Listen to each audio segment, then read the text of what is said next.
हरे कृष्णा, राधे राधे। आप सभी का एक बार फिर से स्वागत है हमारे यूट्यूब चैनल केशू शॉर्ट्स में। और जहां से हमने कल समाप्त किया था वहीं से आगे अब हम श्रीमद् भागवत गीता का अध्याय 6 का पाठ करेंगे। वीडियो शुरू करने से पहले आप सभी से प्रार्थना है कि वीडियो को लाइक और शेयर जरूर करें और चैनल को सब्सक्राइब करना न भूलें। तो चलिए शुरू करते हैं आज की वीडियो।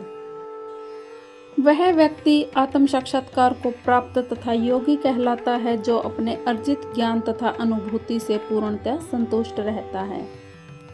ऐसा व्यक्ति अध्यात्म को प्राप्त तथा जितेंद्रिय कहलाता है।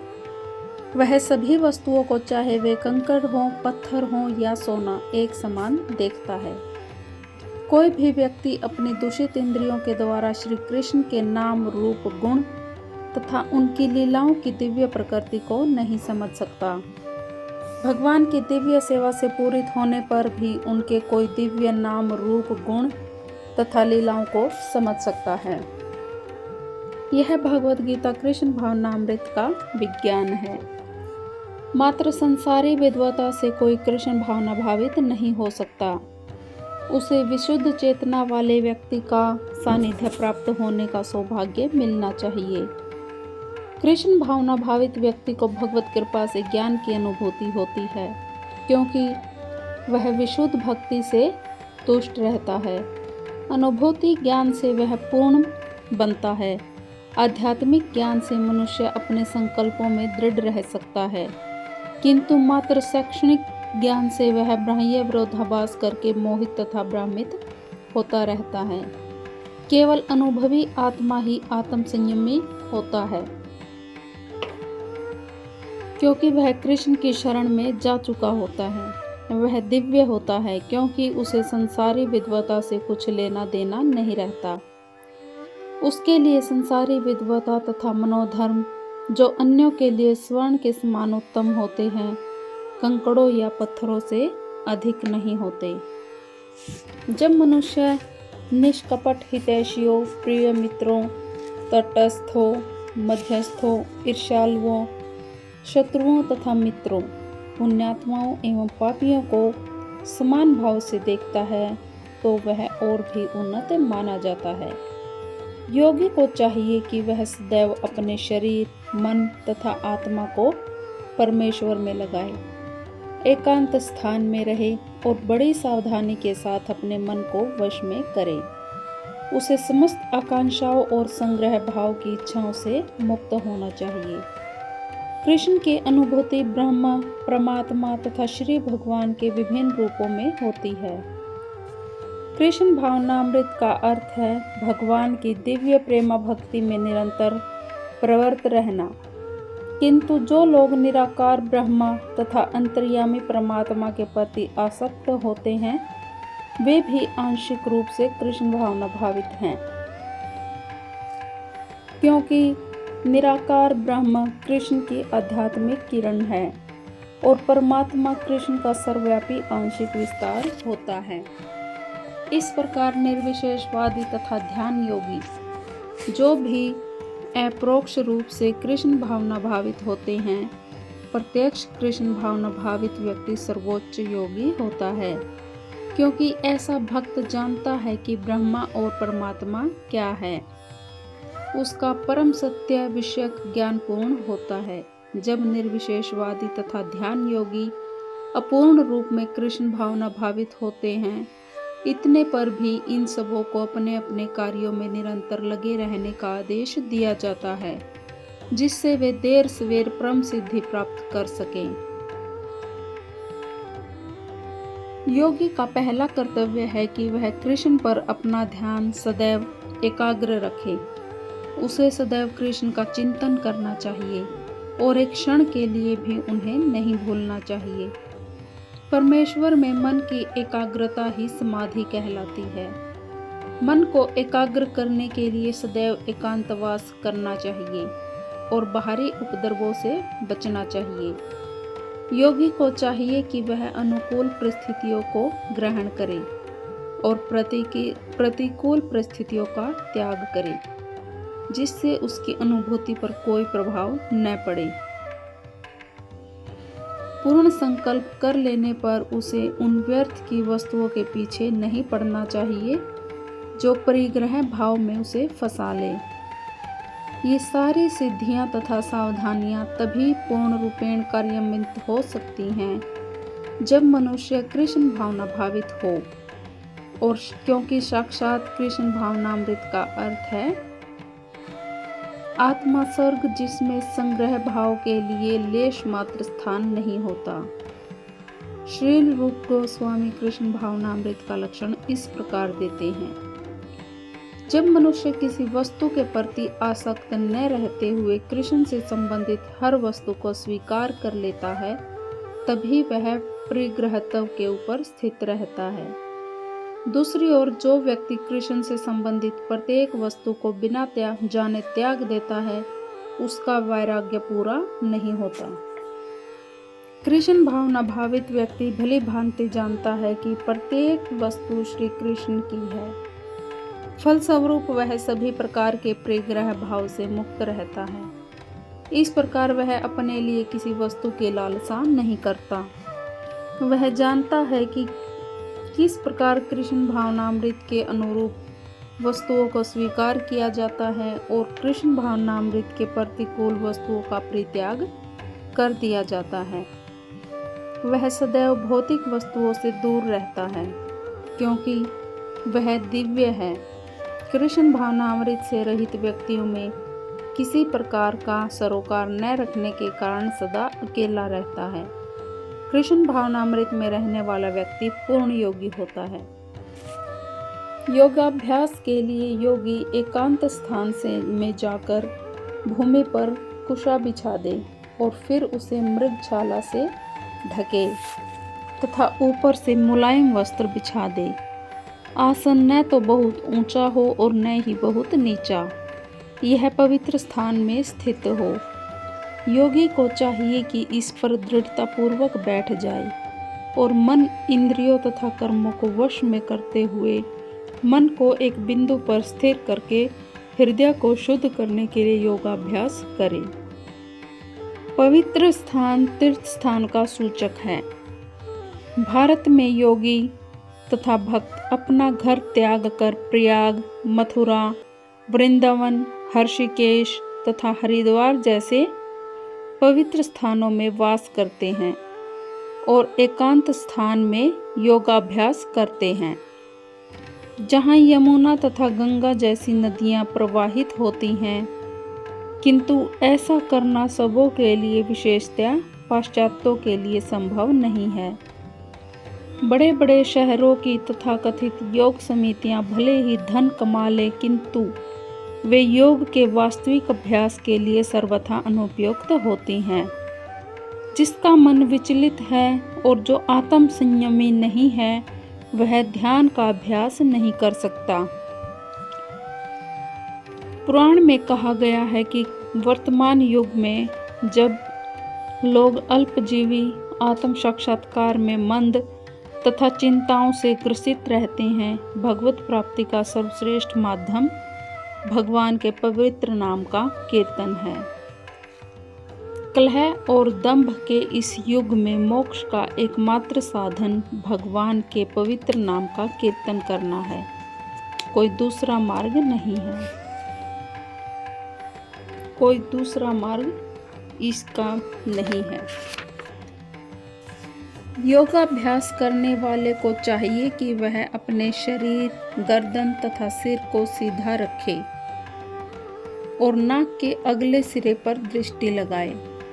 इस प्रकार वह अविचलित तथा दमित मन से भय रहित विषयी जीवन से पूर्णतः मुक्त होकर अपने हृदय में मेरा चिंतन करे और मुझे ही अपना चरम लक्ष्य बनाए।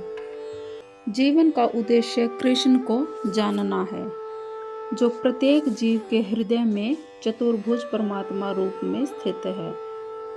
योगाभ्यास का प्रयोजन विष्णु के इसी अंतर्यामी रूप की खोज करने तथा देखने के अतिरिक्त और कुछ नहीं है। अंतर्यामी विष्णु मूर्ति प्रत्येक व्यक्ति के हृदय में निवास करने वाले कृष्ण का स्वांश रूप है। जो इस विष्णु मूर्ति की अनुभूति करने के अतिरिक्त किसी अन्य कपट योग में लगा रहता है, वह निसंदेह अपने समय का अपव्यय करता है। कृष्ण ही जीवन के परम लक्ष्य हैं और प्रत्येक हृदय में स्थित विष्णु मूर्ति ही योगाभ्यास का लक्ष्य है।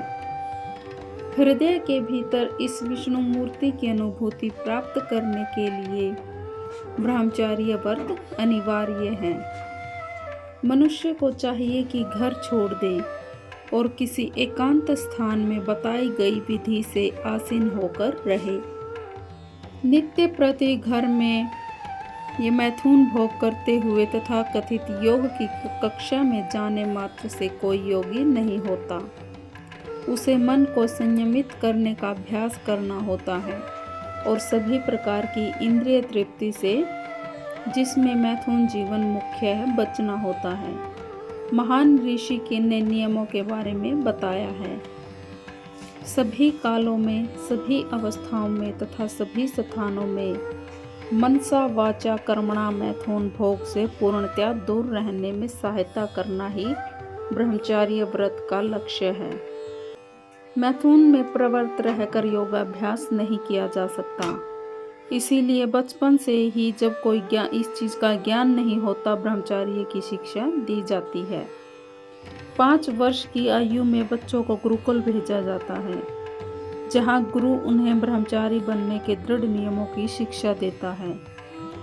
ऐसे अभ्यास के बिना किसी भी योग में उन्नति नहीं की जाती, चाहे वह ध्यान हो या ज्ञान या भक्ति। किंतु जो व्यक्ति विवाहित जीवन के विधि विधानों का पालन करता है और अपनी ही पत्नी से मैथुन संबंध रखता है, वह भी ब्रह्मचारी कहलाता है।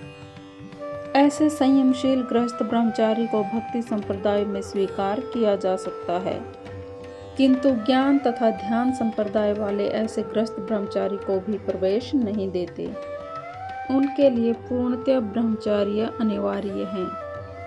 भक्ति संप्रदाय में गृहस्थ ब्रह्मचारी को, क्योंकि भक्ति संप्रदाय इतना शक्तिशाली है कि भगवान की सेवा में लगे रहने से वह स्वयं ही इसका आकर्षण त्याग देता है। जहाँ अन्यों को विषय भोग से दूर रहने के लिए बाध्य किया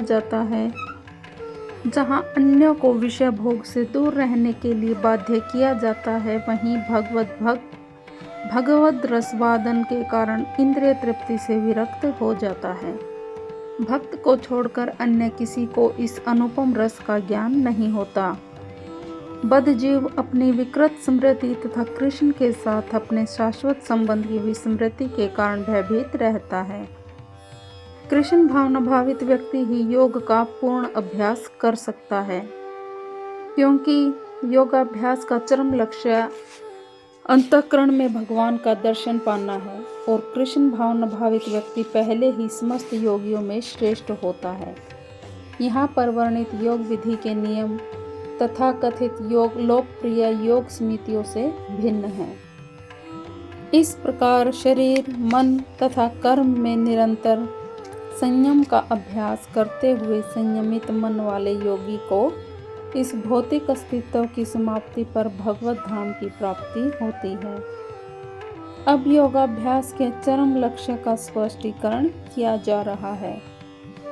योगाभ्यास किसी भौतिक सुविधा की प्राप्ति के लिए नहीं किया जाता। इसका उद्देश्य तो भौतिक संसार से विरक्ति प्राप्त करना है, और जो कोई इसके द्वारा स्वास्थ्य लाभ चाहता है या भौतिक सिद्धि प्राप्त करने का इच्छुक होता है, वह भगवती गीता के अनुसार योगी नहीं है। न ही भौतिक अस्तित्व की समाप्ति का अर्थ शून्य में प्रवेश है, क्योंकि यह कपोल कल्पना है। भगवान की सृष्टि में कहीं भी शून्य नहीं है। उल्टे भौतिक अस्तित्व की समाप्ति से मनुष्य भगवत धाम में प्रवेश करता है। भगवत गीता में भगवत धाम को स्पष्टीकरण किया गया है कि यह वह स्थान है जहाँ न सूर्य की आवश्यकता है, न चांद, न बिजली की। आध्यात्मिक राज्य के सारे लोग उसी प्रकार से स्वयं प्रकाशित है जिस प्रकार सूर्य द्वारा भौतिक आकाश। वैसे तो भगवत धाम सर्वत्र है, किंतु चिन्मय एवं उसके लोकों को ही परम धाम कहा जाता है। एक पूर्ण योगी जिसे भगवान कृष्ण का पूर्ण ज्ञान है, जैसा कि यहाँ पर भगवान ने कहा है, ही वास्तविक शांति प्राप्त कर सकता है और अंत में कृष्ण लोक को जाता है। यद्यपि भगवान सदैव अपने धाम में निवास करते हैं, जिसे गोलोक कहते हैं, तो भी वे अपनी परा आध्यात्मिक शक्तियों के कारण सर्वव्यापी या अंतर्यामी परमात्मा है। कोई भी कृष्ण तथा विष्णु रूप में उनके पूर्ण विस्तार को सही सही जाने बिना वैकुंठ धाम में प्रवेश नहीं कर सकता। कृष्ण भावना भावित व्यक्ति ही पूर्ण योगी है, क्योंकि उसका मन सदैव कृष्ण के कार्यकलापों में तल्लीन रहता है। केवल भगवान कृष्ण को जानने पर जन्म तथा मृत्यु के पथ को जीता जा सकता है। दूसरे शब्दों में योग की पूर्णता संसार से मुक्ति प्राप्त करने में है, इंद्रजाल अथवा व्यायाम के कर्तव्यों द्वारा अबोध जनता को मूर्ख बनाने में नहीं। हे अर्जुन, जो अधिक खाता है या बहुत कम खाता है, जो अधिक सोता है अथवा जो पर्याप्त नहीं सोता, उसके योगी बनने की कोई संभावना नहीं है। यहाँ पर योगियों के लिए भोजन तथा नींद के नियमन की संस्तुति की गई है। अधिक भोजन का अर्थ है शरीर तथा आत्मा को बनाए रखने के लिए आवश्यकता से अधिक भोजन करना। मनुष्य को मांसाहारी करने की आवश्यकता नहीं है, क्योंकि प्रचुर मात्रा में अन्न, फल, शाक, सब्जी, दूध उपलब्ध है। ऐसे सादे भोज्य पदार्थ भगवद गीता के अनुसार स्तोगुणी माने जाते हैं। मांसाहार तो तमोगुणियों के लिए है। जो लोग मांसाहार करते हैं, मदिरा पान करते हैं, धूम्रपान करते हैं और कृष्ण को भोग लगाए बिना भोजन ग्रहण करते हैं, वे पाप कर्मों का भोग करेंगे, क्योंकि वे केवल दूषित वस्तुएं खाते हैं। जो व्यक्ति इंद्रिय सुख के लिए खाता है या अपने लिए भोजन बनाता है, किंतु कृष्ण को भोजन अर्पित नहीं करता, वह केवल पाप खाता है। और जो पाप खाता है और नियत मात्रा से अधिक भोजन करता है, वह पूर्ण योग का पालन नहीं कर सकता। सबसे उत्तम यही है कि कृष्ण को अर्पित भोजन के उच्छिष्ट भाग को ही खाया जाए। कृष्ण भावना भावित व्यक्ति कभी भी ऐसा भोजन नहीं करता जो इससे पूर्व कृष्ण को अर्पित न किया गया हो। केवल कृष्ण भावना भावित व्यक्ति ही योगाभ्यास में पूर्णता प्राप्त कर सकता है। न ही ऐसा व्यक्ति कभी योग का अभ्यास कर सकता है जो कृत्रिम उपवास की अपनी विधियां निकालकर भोजन नहीं करता। कृष्ण भावना भावित व्यक्ति शास्त्रों द्वारा अनुमोदित उपवास करता है, और न तो वह आवश्यकता से अधिक उपवास रखता है और न ही अधिक खाता है। इस प्रकार वह योगाभ्यास करने के लिए पूर्णता योग्य है। जो आवश्यकता से अधिक खाता है, वह सोते समय अनेक सपने देखेगा, अतः आवश्यकता से अधिक सोएगा। मनुष्य को प्रतिदिन 6 घंटे से अधिक नहीं सोना चाहिए। जो व्यक्ति 24 घंटों में से 6 घंटे से अधिक सोता है, वह अवश्य ही तमोगुणी है, और तमोगुणी व्यक्ति आलसी होता है और अधिक सोता है। ऐसा व्यक्ति योग नहीं साध सकता। जो खाने, सोने, आमोद प्रमोद तथा काम करने की आदतों से नियमित रहता है, वह योगाभ्यास द्वारा समस्त भौतिक कलेशों को नष्ट कर सकता है। खाने, सोने, रक्षा करने में जो शरीर की आवश्यकताएं हैं, अति करने से योगाभ्यास की प्रगति रुक जाती है। जहाँ तक खाने का प्रश्न है, इसे भोजन के रूप में नियमित बनाया जा सकता है। कृष्ण को शाक, फूल, फल, अन्न, दूध आदि भेंट किए जाते हैं। कृष्ण भावना भावित व्यक्ति को ऐसा भोजन न करने का स्वयं प्रशिक्षण प्राप्त रहता है, जो मनुष्य के खाने के योग्य नहीं होता। जहाँ तक सोने का प्रश्न है, कृष्ण भावना भावित व्यक्ति कृष्ण भावनामृत में कर्म करने में निरंतर सतर्क रहता है। निद्रा में भी वह व्यर्थ समय नहीं गंवाता।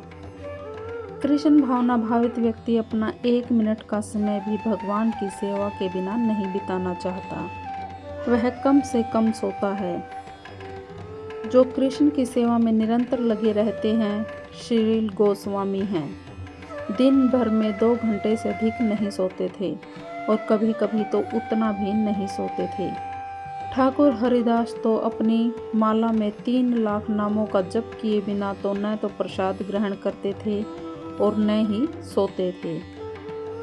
इस प्रकार उनका कार्य सदैव नियमित रहता है और इंद्रिय तृप्ति से अदूषित। वह व्यक्ति आत्म साक्षात्कार को प्राप्त तथा योगी कहलाता है, जो अपने अर्जित ज्ञान तथा अनुभूति से पूर्णतः संतुष्ट रहता है। ऐसा व्यक्ति अध्यात्म को प्राप्त तथा जितेंद्रिय कहलाता है। वह सभी वस्तुओं को, चाहे वे कंकड़ हो, पत्थर हो या सोना, एक समान देखता है। कोई भी व्यक्ति अपनी दूषित इंद्रियों के द्वारा श्री कृष्ण के नाम, रूप, गुण तथा उनकी लीलाओं की दिव्य प्रकृति को नहीं समझ सकता। भगवान की दिव्य सेवा से पूरित होने पर भी उनके कोई दिव्य नाम, रूप, गुण तथा लीलाओं को समझ सकता है। यह भगवद गीता कृष्ण भावनामृत का विज्ञान है। मात्र संसारी विद्वता से कोई कृष्ण भावना भावित नहीं हो सकता। उसे विशुद्ध चेतना वाले व्यक्ति का सानिध्य प्राप्त होने का सौभाग्य मिलना चाहिए। कृष्ण भावना भावित व्यक्ति को भगवत कृपा से ज्ञान की अनुभूति होती है, क्योंकि वह विशुद्ध भक्ति से तुष्ट रहता है। अनुभूति ज्ञान से वह पूर्ण बनता है। आध्यात्मिक ज्ञान से मनुष्य अपने संकल्पों में दृढ़ रह सकता है, किंतु मात्र शैक्षणिक ज्ञान से वह बाह्य विरोधाभास करके मोहित तथा भ्रमित होता रहता है। केवल अनुभवी आत्मा ही आत्म संयमी होता है, क्योंकि वह कृष्ण की शरण में जा चुका होता है। वह दिव्य होता है, क्योंकि उसे संसारी विद्वता से कुछ लेना देना नहीं रहता। उसके लिए संसारी विद्वता तथा मनोधर्म, जो अन्यों के लिए स्वर्ण के समान उत्तम होते हैं, कंकड़ों या पत्थरों से अधिक नहीं होते। जब मनुष्य निष्कपट हितैषियों, प्रिय मित्रों, तटस्थों, मध्यस्थों, ईर्ष्यालुओं, शत्रुओं तथा मित्रों, पुण्यात्माओं एवं पापियों को समान भाव से देखता है, तो वह और भी उन्नत माना जाता है। योगी को चाहिए कि वह सदैव अपने शरीर, मन तथा आत्मा को परमेश्वर में लगाए, एकांत स्थान में रहे और बड़ी सावधानी के साथ अपने मन को वश में करे। उसे समस्त आकांक्षाओं और संग्रह भाव की इच्छाओं से मुक्त होना चाहिए। कृष्ण की अनुभूति ब्रह्मा, परमात्मा तथा श्री भगवान के विभिन्न रूपों में होती है। कृष्ण भावनामृत का अर्थ है भगवान की दिव्य प्रेमा भक्ति में निरंतर प्रवृत्त रहना। किंतु जो लोग निराकार ब्रह्मा तथा अंतर्यामी परमात्मा के प्रति आसक्त होते हैं, वे भी आंशिक रूप से कृष्ण भावना भावित हैं, क्योंकि निराकार ब्रह्म कृष्ण की आध्यात्मिक किरण है और परमात्मा कृष्ण का सर्वव्यापी आंशिक विस्तार होता है। इस प्रकार निर्विशेषवादी तथा ध्यान योगी, जो भी अपरोक्ष रूप से कृष्ण भावना भावित होते हैं, प्रत्यक्ष कृष्ण भावना भावित व्यक्ति सर्वोच्च योगी होता है, क्योंकि ऐसा भक्त जानता है कि ब्रह्मा और परमात्मा क्या है। उसका परम सत्य विषयक ज्ञान पूर्ण होता है। जब निर्विशेषवादी तथा ध्यान योगी अपूर्ण रूप में कृष्ण भावना भावित होते हैं, इतने पर भी इन सबों को अपने अपने कार्यों में निरंतर लगे रहने का आदेश दिया जाता है, जिससे वे देर सवेर परम सिद्धि प्राप्त कर सकें। योगी का पहला कर्तव्य है कि वह कृष्ण पर अपना ध्यान सदैव एकाग्र रखे। उसे सदैव कृष्ण का चिंतन करना चाहिए और एक क्षण के लिए भी उन्हें नहीं भूलना चाहिए। परमेश्वर में मन की एकाग्रता ही समाधि कहलाती है। मन को एकाग्र करने के लिए सदैव एकांतवास करना चाहिए और बाहरी उपद्रवों से बचना चाहिए। योगी को चाहिए कि वह अनुकूल परिस्थितियों को ग्रहण करे और प्रतिकूल परिस्थितियों का त्याग करे। जिससे उसकी अनुभूति पर कोई प्रभाव न पड़े।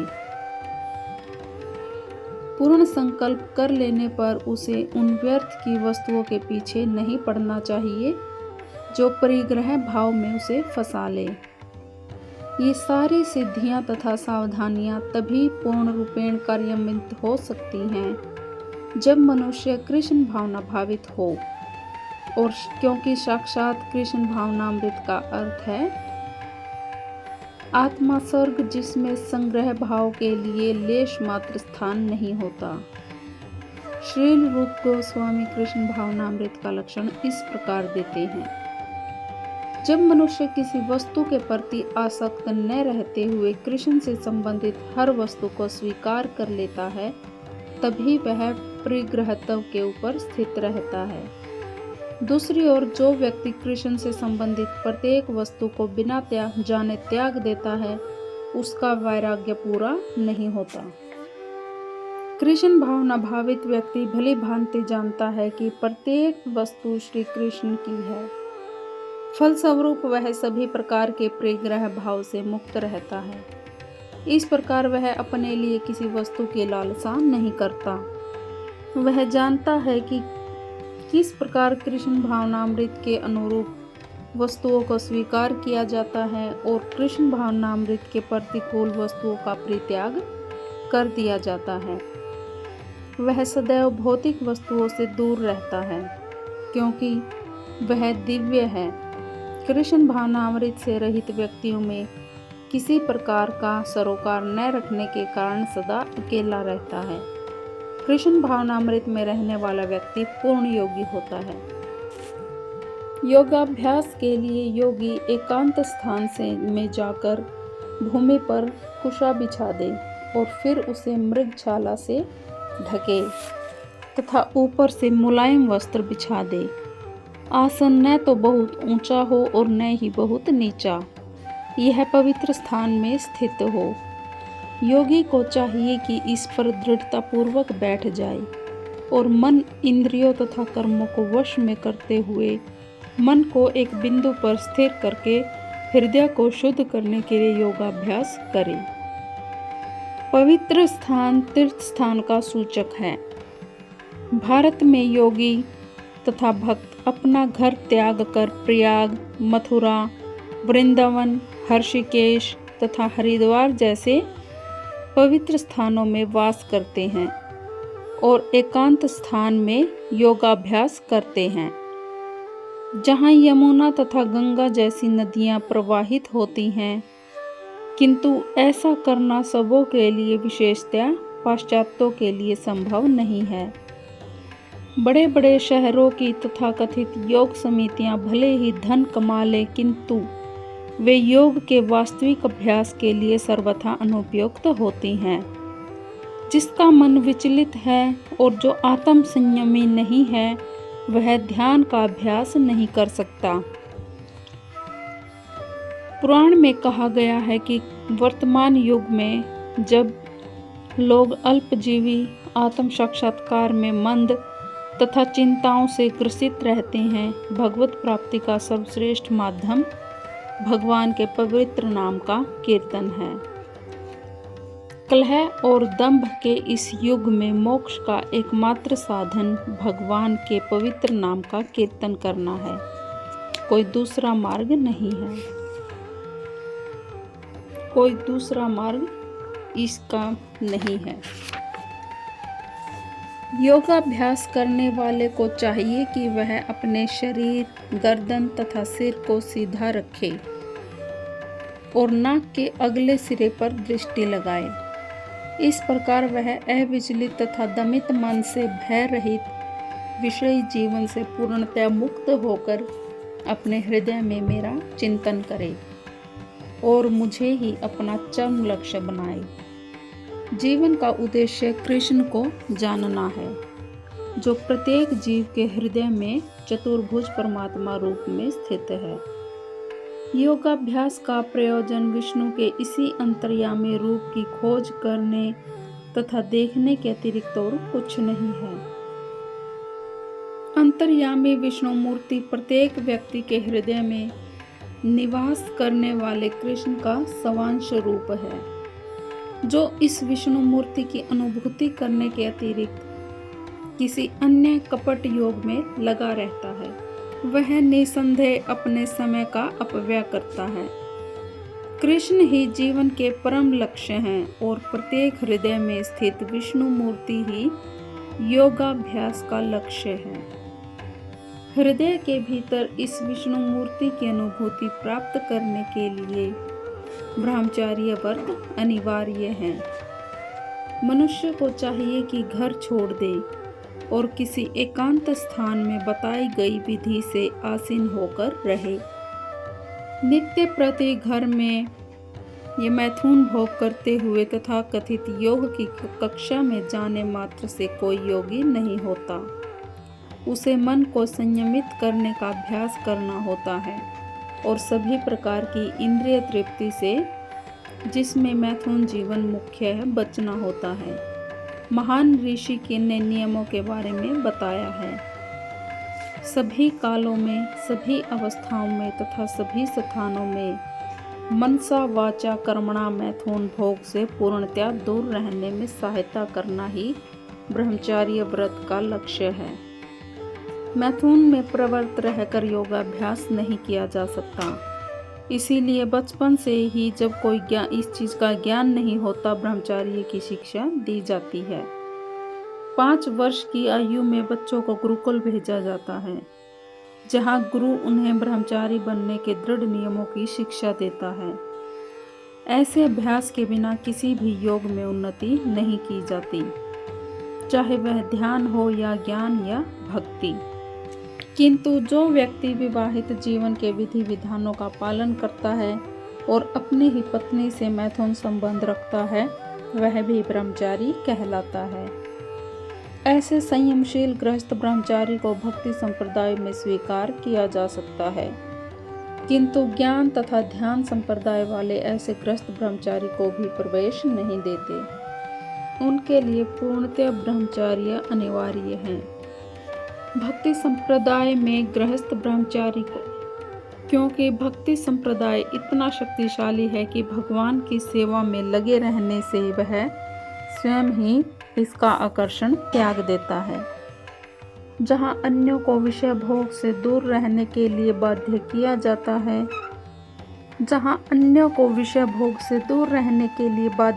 जाता है, वहीं भगवद रसवादन के कारण इंद्रिय तृप्ति से विरक्त हो जाता है।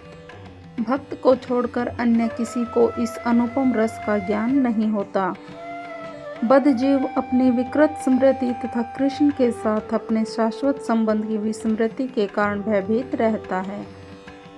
कृष्ण भावना भावित व्यक्ति ही योग का पूर्ण अभ्यास कर सकता है, क्योंकि योगाभ्यास का चरम लक्ष्य अंतःकरण में भगवान का दर्शन पाना है और कृष्ण भावना भावित व्यक्ति पहले ही समस्त योगियों में श्रेष्ठ होता है। यहाँ पर वर्णित योग विधि के नियम तथा कथित योग लोकप्रिय योग समितियों से भिन्न हैं।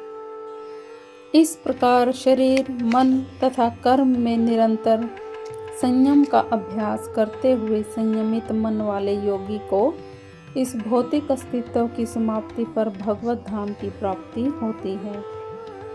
अब योगाभ्यास के चरम लक्ष्य का स्पष्टीकरण किया जा रहा है। योगाभ्यास किसी भौतिक सुविधा की प्राप्ति के लिए नहीं किया जाता। इसका उद्देश्य तो भौतिक संसार से विरक्ति प्राप्त करना है, और जो कोई इसके द्वारा स्वास्थ्य लाभ चाहता है या भौतिक सिद्धि प्राप्त करने का इच्छुक होता है, वह भगवती गीता के अनुसार योगी नहीं है।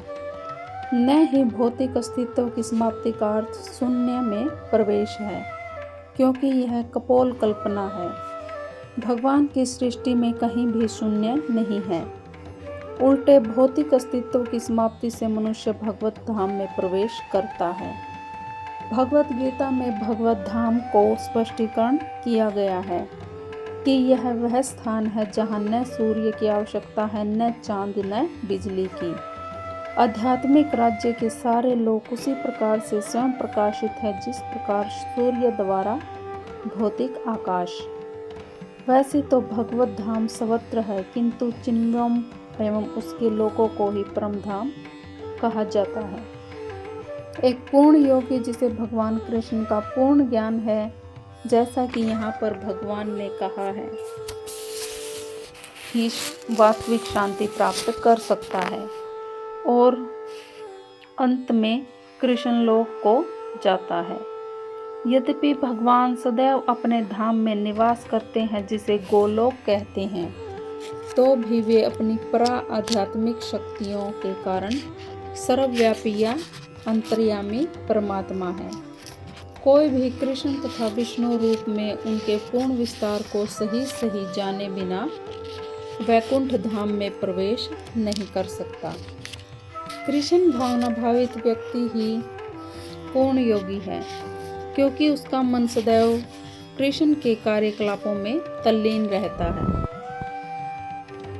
केवल भगवान कृष्ण को जानने पर जन्म तथा मृत्यु के पथ को जीता जा सकता है। दूसरे शब्दों में योग की पूर्णता संसार से मुक्ति प्राप्त करने में है, इंद्रजाल अथवा व्यायाम के कर्तव्यों द्वारा अबोध जनता को मूर्ख बनाने में नहीं। हे अर्जुन, जो अधिक खाता है या बहुत कम खाता है, जो अधिक सोता है अथवा जो पर्याप्त नहीं सोता, उसके योगी बनने की कोई संभावना नहीं है। यहाँ पर योगियों के लिए भोजन तथा नींद के नियमन की संस्तुति की गई है। अधिक भोजन का अर्थ है शरीर तथा आत्मा को बनाए रखने के लिए आवश्यकता से अधिक भोजन करना। मनुष्य को मांसाहारी करने की आवश्यकता नहीं है, क्योंकि प्रचुर मात्रा में अन्न, फल, शाक, सब्जी, दूध उपलब्ध है। ऐसे सादे भोज्य पदार्थ भगवद गीता के अनुसार स्तोगुणी माने जाते हैं। मांसाहार तो तमोगुणियों के लिए है। जो लोग मांसाहार करते हैं, मदिरा पान करते हैं, धूम्रपान करते हैं और कृष्ण को भोग लगाए बिना भोजन ग्रहण करते हैं, वे पाप कर्मों का भोग करेंगे, क्योंकि वे केवल दूषित वस्तुएं खाते हैं। जो व्यक्ति इंद्रिय सुख के लिए खाता है या अपने लिए भोजन बनाता है, किंतु कृष्ण को भोजन अर्पित नहीं करता, वह केवल पाप खाता है। और जो पाप खाता है और नियत मात्रा से अधिक भोजन करता है, वह पूर्ण योग का पालन नहीं कर सकता। सबसे उत्तम यही है कि कृष्ण को अर्पित भोजन के उच्छिष्ट भाग को ही खाया जाए। कृष्ण भावना भावित व्यक्ति कभी भी ऐसा भोजन नहीं करता जो इससे पूर्व कृष्ण को अर्पित न किया गया हो। केवल कृष्ण भावना भावित व्यक्ति ही योगाभ्यास में पूर्णता प्राप्त कर सकता है। न ही ऐसा व्यक्ति कभी योग का अभ्यास कर सकता है जो कृत्रिम उपवास की अपनी विधियां निकालकर भोजन नहीं करता। कृष्ण भावना भावित व्यक्ति शास्त्रों द्वारा अनुमोदित उपवास करता है, और न तो वह आवश्यकता से अधिक उपवास रखता है और न ही अधिक खाता है। इस प्रकार वह योगाभ्यास करने के लिए पूर्णता योग्य है। जो आवश्यकता से अधिक खाता है, वह सोते समय अनेक सपने देखेगा, अतः आवश्यकता से अधिक सोएगा। मनुष्य को प्रतिदिन 6 घंटे से अधिक नहीं सोना चाहिए। जो व्यक्ति 24 घंटों में से 6 घंटे से अधिक सोता है, वह अवश्य ही तमोगुणी है, और तमोगुणी व्यक्ति आलसी होता है और अधिक सोता है। ऐसा व्यक्ति योग नहीं साध सकता। जो खाने, सोने, आमोद प्रमोद तथा काम करने की आदतों से नियमित रहता है, वह योगाभ्यास द्वारा समस्त भौतिक कलेशों को नष्ट कर सकता है। खाने, सोने, रक्षा करने में जो शरीर की आवश्यकताएं हैं, अति करने से योगाभ्यास की प्रगति रुक जाती है। जहाँ तक खाने का प्रश्न है, इसे भोजन के रूप में नियमित बनाया जा सकता है। कृष्ण को शाक, फूल, फल, अन्न, दूध आदि भेंट किए जाते हैं। कृष्ण भावना भावित व्यक्ति को ऐसा भोजन न करने का स्वतः प्रशिक्षण प्राप्त रहता है जो मनुष्य के खाने के योग्य नहीं होता। जहाँ तक सोने का प्रश्न है, कृष्ण भावना भावित व्यक्ति कृष्ण भावनामृत में कर्म करने में निरंतर सतर्क रहता है। निद्रा में भी वह व्यर्थ समय नहीं गवाता। कृष्ण भावना भावित व्यक्ति अपना 1 मिनट का समय भी भगवान की सेवा के बिना नहीं बिताना चाहता। वह कम से कम सोता है। जो कृष्ण की सेवा में निरंतर लगे रहते हैं श्रील गोस्वामी हैं। दिन भर में 2 घंटे से अधिक नहीं सोते थे और कभी कभी तो उतना भी नहीं सोते थे। ठाकुर हरिदास तो अपनी माला में 3 लाख नामों का जप किए बिना तो न तो प्रसाद ग्रहण करते थे और न ही सोते थे। इस प्रकार उनका कार्य सदैव नियमित रहता है और इंद्रिय तृप्ति से अदूषित। वह व्यक्ति आत्म साक्षात्कार को प्राप्त तथा योगी कहलाता है जो अपने अर्जित ज्ञान तथा अनुभूति से पूर्णतः संतुष्ट रहता है। ऐसा व्यक्ति अध्यात्म को प्राप्त तथा जितेंद्रिय कहलाता है। वह सभी वस्तुओं को चाहे वे कंकड़ हों, पत्थर हों या सोना एक समान देखता है। कोई भी व्यक्ति अपनी दूषित इंद्रियों के द्वारा श्री कृष्ण के नाम, रूप, गुण तथा उनकी लीलाओं की दिव्य प्रकृति को नहीं समझ सकता। भगवान की दिव्य सेवा से पूरित होने पर भी उनके कोई दिव्य नाम, रूप, गुण तथा लीलाओं को समझ सकता है। यह भगवद गीता कृष्ण भावनामृत का विज्ञान है। मात्र संसारी विद्वता से कोई कृष्ण भावना भावित नहीं हो सकता। उसे विशुद्ध चेतना वाले व्यक्ति का सानिध्य प्राप्त होने का सौभाग्य मिलना चाहिए। कृष्ण भावना भावित व्यक्ति को भगवत कृपा से ज्ञान की अनुभूति होती है, क्योंकि वह विशुद्ध भक्ति से तुष्ट रहता है। अनुभूति ज्ञान से वह पूर्ण बनता है।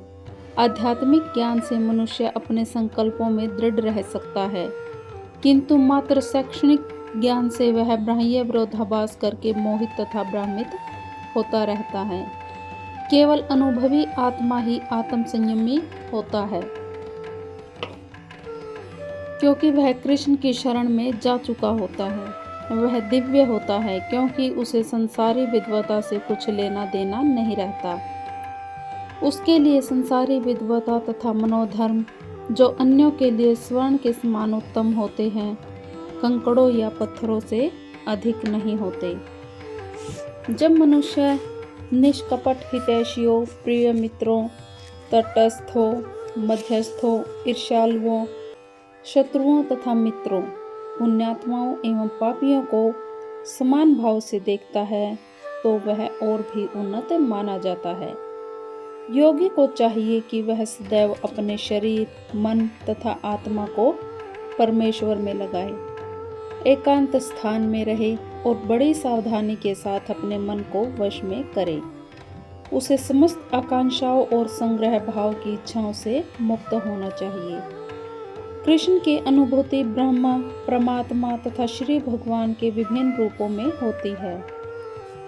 कृष्ण भावनामृत का अर्थ है भगवान की दिव्य प्रेमा भक्ति में निरंतर प्रवृत्त रहना। किंतु जो लोग निराकार ब्रह्मा तथा अंतर्यामी परमात्मा के प्रति आसक्त होते हैं, वे भी आंशिक रूप से कृष्ण भावना भावित हैं, क्योंकि निराकार ब्रह्म कृष्ण की आध्यात्मिक किरण है और परमात्मा कृष्ण का सर्वव्यापी आंशिक विस्तार होता है। इस प्रकार निर्विशेषवादी तथा ध्यान योगी जो भी अप्रोक्ष रूप से कृष्ण भावना भावित होते हैं, प्रत्यक्ष कृष्ण भावना भावित व्यक्ति सर्वोच्च योगी होता है, क्योंकि ऐसा भक्त जानता है कि ब्रह्मा और परमात्मा क्या है।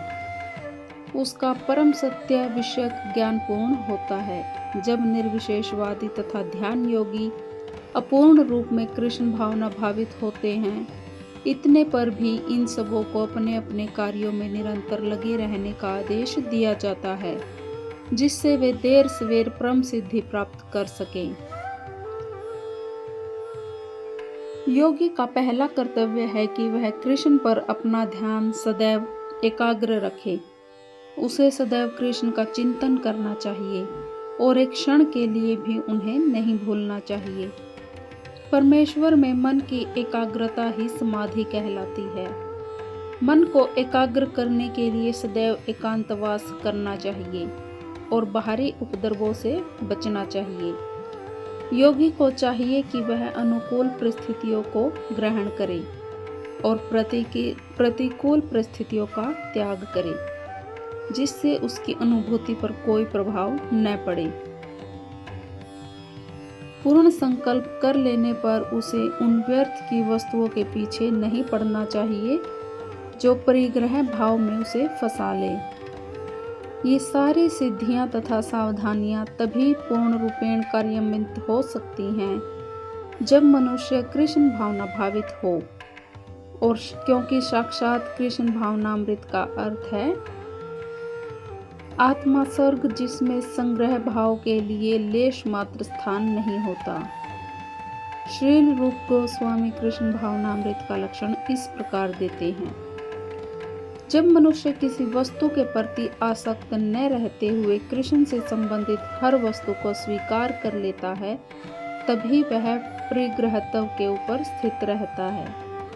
दूसरी ओर जो व्यक्ति कृष्ण से संबंधित प्रत्येक वस्तु को बिना जाने त्याग देता है, उसका वैराग्य पूरा नहीं होता। कृष्ण भावना भावित व्यक्ति भली भांति जानता है कि प्रत्येक वस्तु श्री कृष्ण की है। फलस्वरूप वह सभी प्रकार के परिग्रह भाव से मुक्त रहता है। इस प्रकार वह अपने लिए किसी वस्तु की लालसा नहीं करता। वह जानता है कि किस प्रकार कृष्ण भावनामृत के अनुरूप वस्तुओं को स्वीकार किया जाता है और कृष्ण भावनामृत के प्रतिकूल वस्तुओं का परित्याग कर दिया जाता है। वह सदैव भौतिक वस्तुओं से दूर रहता है, क्योंकि वह दिव्य है। कृष्ण भावनामृत से रहित व्यक्तियों में किसी प्रकार का सरोकार न रखने के कारण सदा अकेला रहता है। कृष्ण भावनामृत में रहने वाला व्यक्ति पूर्ण योगी होता है। योगाभ्यास के लिए योगी एकांत स्थान में जाकर भूमि पर कुशा बिछा दे और फिर उसे मृगशाला से ढके तथा ऊपर से मुलायम वस्त्र बिछा दे। आसन न तो बहुत ऊंचा हो और न ही बहुत नीचा, यह पवित्र स्थान में स्थित हो। योगी को चाहिए कि इस पर दृढ़तापूर्वक बैठ जाए और मन, इंद्रियों तथा कर्मों को वश में करते हुए मन को एक बिंदु पर स्थिर करके हृदय को शुद्ध करने के लिए योगाभ्यास करे। पवित्र स्थान तीर्थ स्थान का सूचक है। भारत में योगी तथा भक्त अपना घर त्याग कर प्रयाग, मथुरा, वृंदावन, हर्षिकेश तथा हरिद्वार जैसे पवित्र स्थानों में वास करते हैं और एकांत स्थान में योगाभ्यास करते हैं, जहाँ यमुना तथा गंगा जैसी नदियाँ प्रवाहित होती हैं। किंतु ऐसा करना सबों के लिए, विशेषतः पाश्चात्यों के लिए संभव नहीं है। बड़े बड़े शहरों की तथाकथित योग समितियाँ भले ही धन कमा ले, किंतु वे योग के वास्तविक अभ्यास के लिए सर्वथा अनुपयुक्त होती हैं। जिसका मन विचलित है और जो आत्म संयमी नहीं है, वह ध्यान का अभ्यास नहीं कर सकता। पुराण में कहा गया है कि वर्तमान युग में जब लोग अल्पजीवी आत्म साक्षात्कार में मंद तथा चिंताओं से ग्रसित रहते हैं, भगवत प्राप्ति का सर्वश्रेष्ठ माध्यम भगवान के पवित्र नाम का कीर्तन है।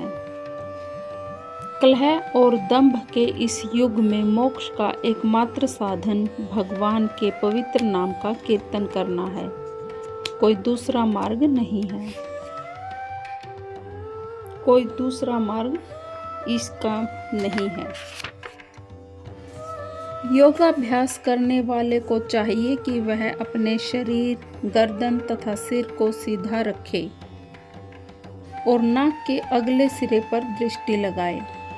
इस प्रकार वह अविचलित तथा दमित मन से भय रहित विषयी जीवन से पूर्णतः मुक्त होकर अपने हृदय में मेरा चिंतन करे और मुझे ही अपना चरम लक्ष्य बनाए। जीवन का उद्देश्य कृष्ण को जानना है, जो प्रत्येक जीव के हृदय में चतुर्भुज परमात्मा रूप में स्थित है। योगाभ्यास का प्रयोजन विष्णु के इसी अंतर्यामी रूप की खोज करने तथा देखने के अतिरिक्त और कुछ नहीं है। अंतर्यामी विष्णु मूर्ति प्रत्येक व्यक्ति के हृदय में निवास करने वाले कृष्ण का सवांश रूप है, जो इस विष्णु मूर्ति की अनुभूति करने के अतिरिक्त किसी अन्य कपट योग में लगा रहता है। वह निसंदेह अपने समय का अपव्यय करता है।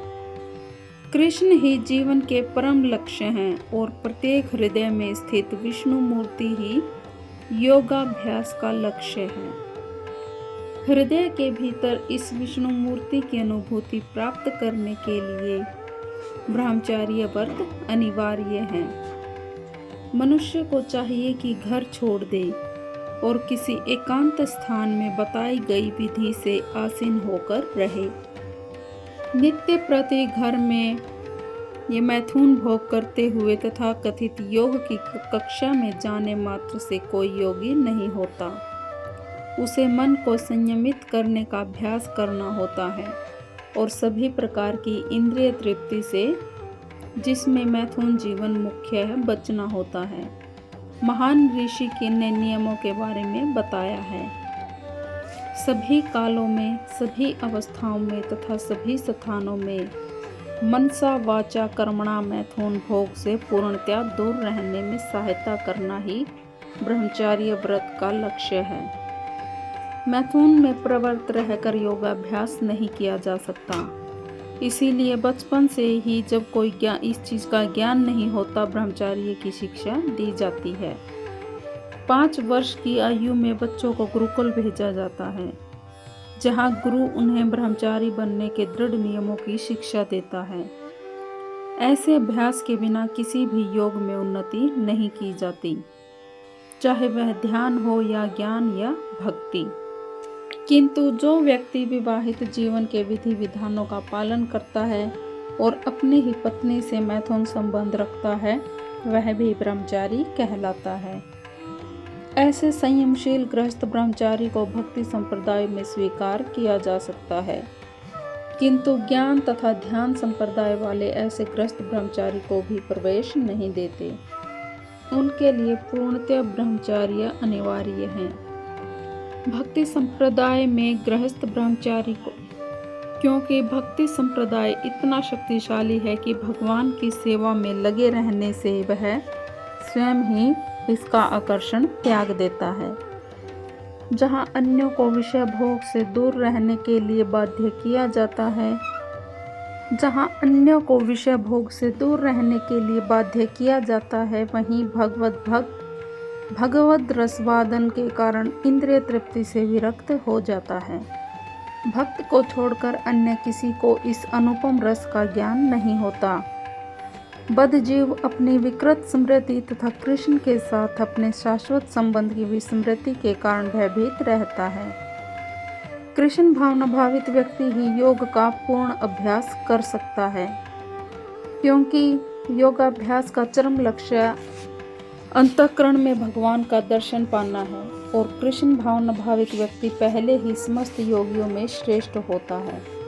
यहाँ पर वर्णित योग विधि के नियम तथा कथित योग लोकप्रिय योग समितियों से भिन्न हैं। इस प्रकार शरीर, मन तथा कर्म में निरंतर संयम का अभ्यास करते हुए संयमित मन वाले योगी को इस भौतिक अस्तित्व की समाप्ति पर भगवत धाम की प्राप्ति होती है। अब योगाभ्यास के चरम लक्ष्य का स्पष्टीकरण किया जा रहा है। योगाभ्यास किसी भौतिक सुविधा की प्राप्ति के लिए नहीं किया जाता। इसका उद्देश्य तो भौतिक संसार से विरक्ति प्राप्त करना है, और जो कोई इसके द्वारा स्वास्थ्य लाभ चाहता है या भौतिक सिद्धि प्राप्त करने का इच्छुक होता है, वह भगवती गीता के अनुसार योगी नहीं है। न ही भौतिक अस्तित्व की समाप्ति का अर्थ शून्य में प्रवेश है, क्योंकि यह कपोल कल्पना है। भगवान की सृष्टि में कहीं भी शून्य नहीं है। उल्टे भौतिक अस्तित्व की समाप्ति से मनुष्य भगवत धाम में प्रवेश करता है। भगवत गीता में भगवत धाम को स्पष्टीकरण किया गया है कि यह वह स्थान है जहाँ न सूर्य की आवश्यकता है, न चांद, न बिजली की। आध्यात्मिक राज्य के सारे लोग उसी प्रकार से स्वयं प्रकाशित है जिस प्रकार सूर्य द्वारा भौतिक आकाश।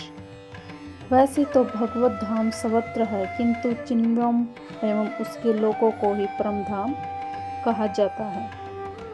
एक पूर्ण योगी जिसे भगवान कृष्ण का पूर्ण ज्ञान है, जैसा कि यहाँ पर भगवान ने कहा है, ही वास्तविक शांति प्राप्त कर सकता है और अंत में कृष्ण लोक को जाता है। यद्यपि भगवान सदैव अपने धाम में निवास करते हैं जिसे गोलोक कहते हैं, तो भी वे अपनी परा आध्यात्मिक शक्तियों के कारण सर्वव्यापी या अंतर्यामी परमात्मा है। कोई भी कृष्ण तथा विष्णु रूप में उनके पूर्ण विस्तार को सही जाने बिना वैकुंठ धाम में प्रवेश नहीं कर सकता।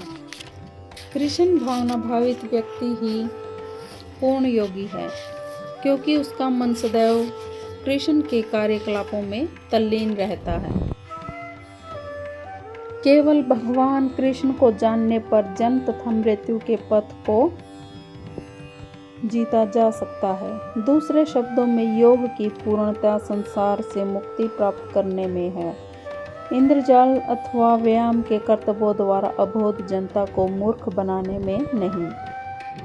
हे अर्जुन, जो अधिक खाता है या बहुत कम खाता है, जो अधिक सोता है अथवा जो पर्याप्त नहीं सोता, उसके योगी बनने की कोई संभावना नहीं है।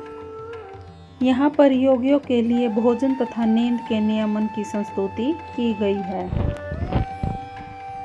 अधिक भोजन का अर्थ है शरीर तथा आत्मा को बनाए रखने के लिए आवश्यकता से अधिक भोजन करना।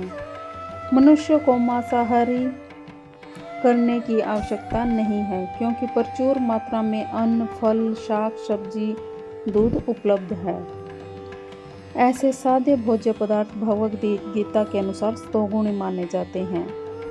मांसाहार तो तमोगुणियों के लिए है। जो लोग मांसाहार करते हैं, मदिरा पान करते हैं, धूम्रपान करते हैं और कृष्ण को भोग लगाए बिना भोजन ग्रहण करते हैं, वे पाप कर्मों का भोग करेंगे, क्योंकि वे केवल दूषित वस्तुएं खाते हैं। जो व्यक्ति इंद्रिय सुख के लिए खाता है या अपने लिए भोजन बनाता है, किंतु कृष्ण को भोजन अर्पित नहीं करता, वह केवल पाप खाता है। और जो पाप खाता है और नियत मात्रा से अधिक भोजन करता है, वह पूर्ण योग का पालन नहीं कर सकता। सबसे उत्तम यही है कि कृष्ण को अर्पित भोजन के उच्छिष्ट भाग को ही खाया जाए। कृष्ण भावना भावित व्यक्ति कभी भी ऐसा भोजन नहीं करता जो इससे पूर्व कृष्ण को अर्पित न किया गया हो। केवल कृष्ण भावना भावित व्यक्ति ही योगाभ्यास में पूर्णता प्राप्त कर सकता है, न ही ऐसा व्यक्ति कभी योग का अभ्यास कर सकता है जो कृत्रिम उपवास की अपनी विधियां निकालकर भोजन नहीं करता। कृष्ण भावना भावित व्यक्ति शास्त्रों द्वारा अनुमोदित उपवास करता है, और न तो वह आवश्यकता से अधिक उपवास रखता है और न ही अधिक खाता है। इस प्रकार वह योगाभ्यास करने के लिए पूर्णता योग्य है। जो आवश्यकता से अधिक खाता है, वह सोते समय अनेक सपने देखेगा, अतः आवश्यकता से अधिक सोएगा। मनुष्य को प्रतिदिन 6 घंटे से अधिक नहीं सोना चाहिए। जो व्यक्ति 24 घंटों में से 6 घंटे से अधिक सोता है, वह अवश्य ही तमोगुणी है, और तमोगुणी व्यक्ति आलसी होता है और अधिक सोता है। ऐसा व्यक्ति योग नहीं साध सकता। जो खाने, सोने, आमोद प्रमोद तथा काम करने की आदतों से नियमित रहता है, वह योगाभ्यास द्वारा समस्त भौतिक कलेशों को नष्ट कर सकता है। खाने, सोने, रक्षा करने में जो शरीर की आवश्यकताएं हैं, अति करने से योगाभ्यास की प्रगति रुक जाती है। जहाँ तक खाने का प्रश्न है, इसे भोजन के रूप में नियमित बनाया जा सकता है। कृष्ण को शाक, फूल, फल, अन्न, दूध आदि भेंट किए जाते हैं। कृष्ण भावना भावित व्यक्ति को ऐसा भोजन न करने का स्वतः प्रशिक्षण प्राप्त रहता है जो मनुष्य के खाने के योग्य नहीं होता। जहाँ तक सोने का प्रश्न है, कृष्ण भावना भावित व्यक्ति कृष्ण भावनामृत में कर्म करने में निरंतर सतर्क रहता है, निद्रा में भी वह व्यर्थ समय नहीं गंवाता। कृष्ण भावना भावित व्यक्ति अपना 1 मिनट का समय भी भगवान की सेवा के बिना नहीं बिताना चाहता। वह कम से कम सोता है। जो कृष्ण की सेवा में निरंतर लगे रहते हैं श्रील गोस्वामी हैं। दिन भर में 2 घंटे से अधिक नहीं सोते थे और कभी कभी तो उतना भी नहीं सोते थे। ठाकुर हरिदास तो अपनी माला में 3 लाख नामों का जप किए बिना तो न तो प्रसाद ग्रहण करते थे और न ही सोते थे। इस प्रकार उनका कार्य सदैव नियमित रहता है और इंद्रिय तृप्ति से अदूषित। वह व्यक्ति आत्म साक्षात्कार को प्राप्त तथा योगी कहलाता है, जो अपने अर्जित ज्ञान तथा अनुभूति से पूर्णतः संतुष्ट रहता है। ऐसा व्यक्ति अध्यात्म को प्राप्त तथा जितेंद्रिय कहलाता है। वह सभी वस्तुओं को, चाहे वे कंकड़ हों, पत्थर हों या सोना, एक समान देखता है। कोई भी व्यक्ति अपनी दूषित इंद्रियों के द्वारा श्री कृष्ण के नाम, रूप, गुण तथा उनकी लीलाओं की दिव्य प्रकृति को नहीं समझ सकता। भगवान की दिव्य सेवा से पूरित होने पर भी उनके कोई दिव्य नाम, रूप, गुण तथा लीलाओं को समझ सकता है। यह भगवद गीता कृष्ण भावनामृत का विज्ञान है। मात्र संसारी विद्वता से कोई कृष्ण भावना भावित नहीं हो सकता। उसे विशुद्ध चेतना वाले व्यक्ति का सानिध्य प्राप्त होने का सौभाग्य मिलना चाहिए। कृष्ण भावना भावित व्यक्ति को भगवत कृपा से ज्ञान की अनुभूति होती है, क्योंकि वह विशुद्ध भक्ति से तुष्ट रहता है। अनुभूति ज्ञान से वह पूर्ण बनता है। आध्यात्मिक ज्ञान से मनुष्य अपने संकल्पों में दृढ़ रह सकता है, किंतु मात्र शैक्षणिक ज्ञान से वह बाह्य विरोधाभास करके मोहित तथा भ्रमित होता रहता है। केवल अनुभवी आत्मा ही आत्म संयमी होता है, क्योंकि वह कृष्ण की शरण में जा चुका होता है। वह दिव्य होता है, क्योंकि उसे संसारी विद्वता से कुछ लेना देना नहीं रहता। उसके लिए संसारी विद्वता तथा मनोधर्म, जो अन्यों के लिए स्वर्ण के समान उत्तम